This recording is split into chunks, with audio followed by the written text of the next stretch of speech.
샬롬, 말씀 읽어주는 김기용 목사입니다. 오늘도 기대하는 마음과 사모하는 마음을 가지고 하나님의 말씀 함께 읽겠습니다. 욥기 31장 1절부터 23절까지의 말씀입니다. 나는 젊은 여인을 음탕하게 바라보지 않겠다고 내 자신과 단단히 약속했네. 이런 내가 하나님께 무엇을 기대해야 합당하겠나? 전능하신 하늘의 하나님께로부터 무엇을 받아야 마땅하겠나? 재앙은 악한 자들의 몫으로 따로 준비된 것이 아닌가? 잘못을 저지른 자들에게 닥쳐야 하지 않겠는가?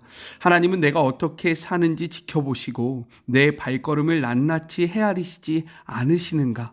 내가 거짓과 단짝이 되어 다니거나 속임수와 어울린 적이 있는가? 내 죄를 저울에 정확히 달아보시라고 하게. 그러면 내가 정직한 사람이라는 증거를 얻게 되실 것이네. 내가 곱고 좁은 길에서 벗어나 내 것이 아닌 것을 원했다면, 죄와 노란한 적이 있었다면 그냥 두지 마시고 내 재산을 합당한 사람들에게 나눠주라고 하시게. 내가 여인의 유혹에 넘어가 그 여인과 동침할 마음을 먹기라도 했다면, 내 아내가 가만히 보고 있지 않고 다른 남자와 동침한다 해도 나는 아무 말 못할 걸세. 그런 역겨운 죄에 대해서라면 어떤 벌이라도 달게 받겠네. 간음은 집을 송두리째 태우는 불이니 내가 소중히 여기는 모든 것이 그 불로 인해 사라질 걸세. 아랫사람들이 내게 불만을 표출한다고 해서 내가 그들을 부당하게 대한 적이 있던가? 그랬다면 하나님 앞에서 내가 무슨 말을 할 수 있겠나? 하나님이 내 장부를 조사하실 때 감히 뭐라 말씀드리겠나? 나를 만드신 하나님이 그들을 만들지 않았나? 우리 모두 같은 재료로 만들어져 하나님 앞에서 동등한 존재가 아닌가? 내가 가난한 이들의 어려움을 무시하고 궁핍한 이들을 외면한 적이 있던가? 그들이 세잔할 때 내 사정만 살피고 내 배만 채웠던가? 내 집의 문이 그들에게 항상 열려 있었고 그들이 항상 식탁으로 맞아들이지 않았던가?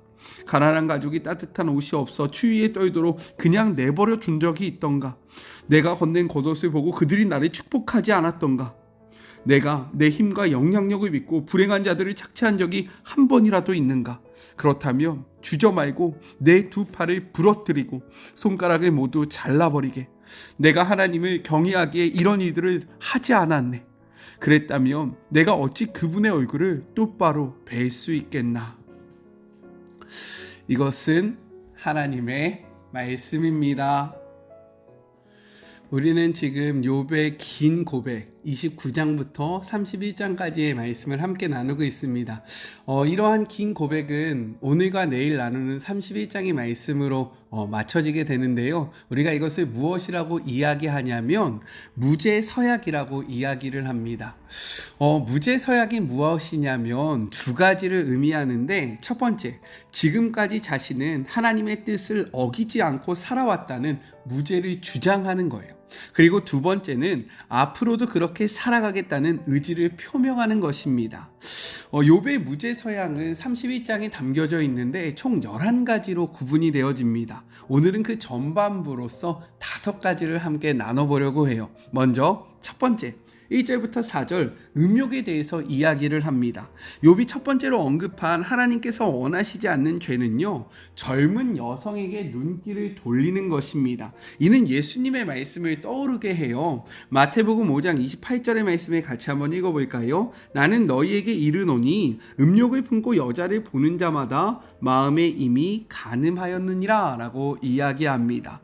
욥은 2절과 3절 시선을 통한 마음의 범죄를 저지르는 사람이 하나님께 받는 것은요, 환난과 불행이다 라고 이야기해요. 이어서 4절, 하나님께서는 자신의 살아왔던 모든 길을 다 지켜보고 계시고 심지어 지금까지 걸어온 모든 발걸음을 세시는 분이시기 때문에 자신이 부끄러운 일을 저지르지 않았다라는 사실을 확실하게 한다라고 이야기하고 있는 것입니다. 이를 통해서 우리가 생각해 볼 수 있는 것은 우리의 시선이 너무나도 중요하고 있다라는 거예요.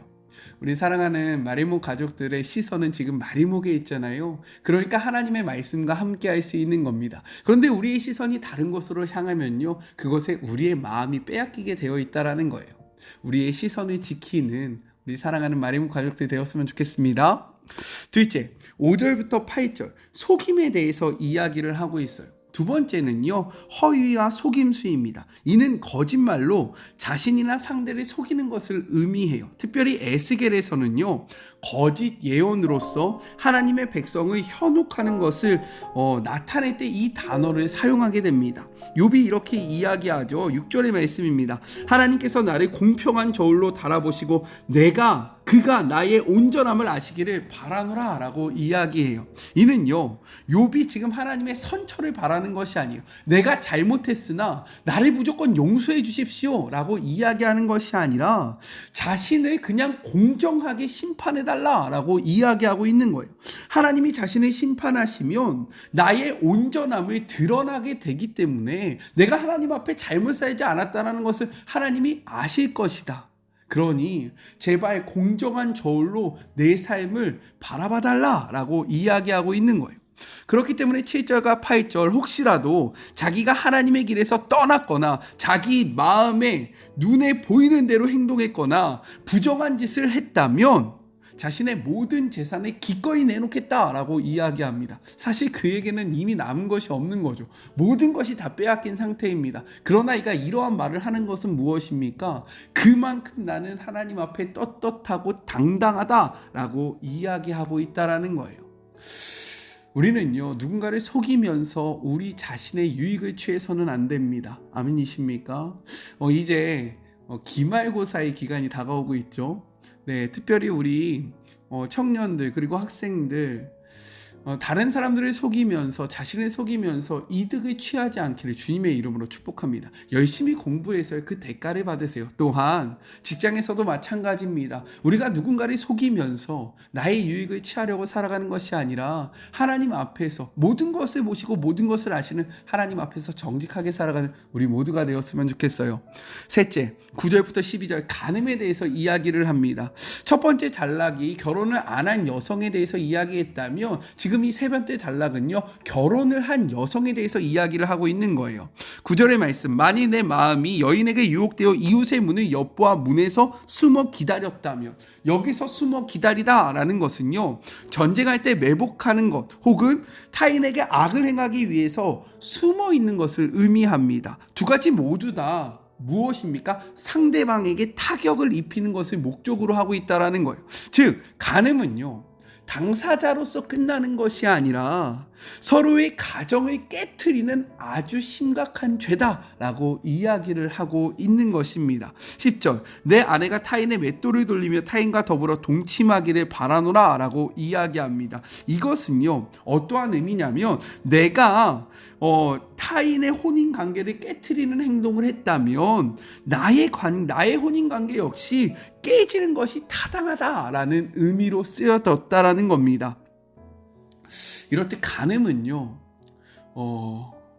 다른 사람의 가정도 무너뜨리는 행위라는 거예요. 우리 사랑하는 마리모 가족 여러분, 주의 모든 자녀들 우리의 마음을 지키시기를 간절히 소망합니다. 아셨죠? 넷째 13절부터 15절 종들에 대해서 이야기합니다. 욥은요, 자신의 종들이 자신에게 대들었을 때, 저항했을 때 그들에게 부당하게 대우하지 않았다라고 이야기합니다. 말을 잘 듣는 종들뿐만 아니라 자신에게 저항하는 종들, 종인데 주인에게 대드는 거죠.